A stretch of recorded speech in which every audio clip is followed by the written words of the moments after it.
ang presyo ng ilang uri ng isda sa mga pamilihan. Pinangangambahan pang lalo yang tumaas sa kasagsagan ng El Nino. Nasa frontline ng balitang yan, si Shaila Francisco. Sa loob lang ng 2 linggo, hanggang 30 pesos na ang itinaas ng presyo ng bangus sa ilang pamilihan sa Metro Manila.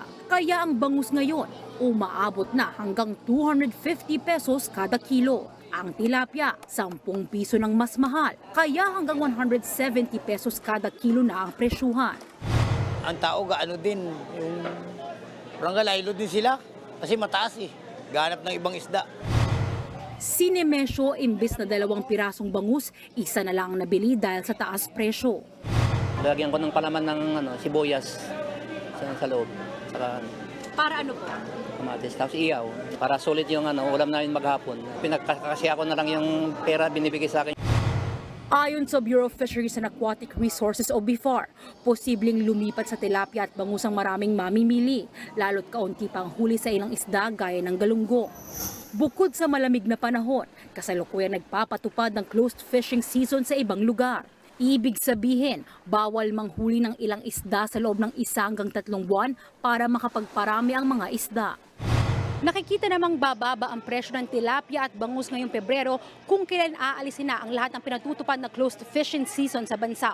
Oras kasi nang mangyari yan, dadami ang supply ng iba pang klase ng isda sa mga pamilihan. Pero pinangangambang pansamantala lang yan dahil posibleng tumaas ang presyo dahil naman sa banta ng El Nino. Nauna nang sinabi ng BIFAR na posibleng magresulta sa fish kill ang El Nino dahil sa pagbaba ng level ng tubig at oxygen sa tubig. Ayon sa grupong Tugon Kabuhayan, masasapol niya ng ilang mga fish pond at fish pen kung saan pinalalaki ang tilapia at bangus. The production of those areas will definitely go down. Kung hindi makaka-adjust yung ating industry, tataas lahat ang presyo. Tinutugunan na raw ng BIFAR ang posibleng bawas sa produksyon. I-maximize naman natin yung ating mga mariculture park kasi yun yung hindi masyadong maapektuhan kasi sea-based sila, nandoon sila sa karagatan. Doon i-focus muna ng pamahalaan yung yung ating attentions na mapalawak natin yung operations ng ating mga mariculture park para kung maapektuhan man yung production ng land-based aquaculture, may alternatibo tayo. Giit ng BIFAR, di naman lahat ng isda ay maapektuhan ng tagtuyot, lalo't may ilang produkto tulad ng sardinas at galunggong na mas mainam sa kanila ang mainit na temperatura. Nagbabalita mula sa Frontline, Shaila Francisco, News 5. Mga kapatid, Cheryl Cosim po, huwag maging huli at maging una sa lahat sa balitaan.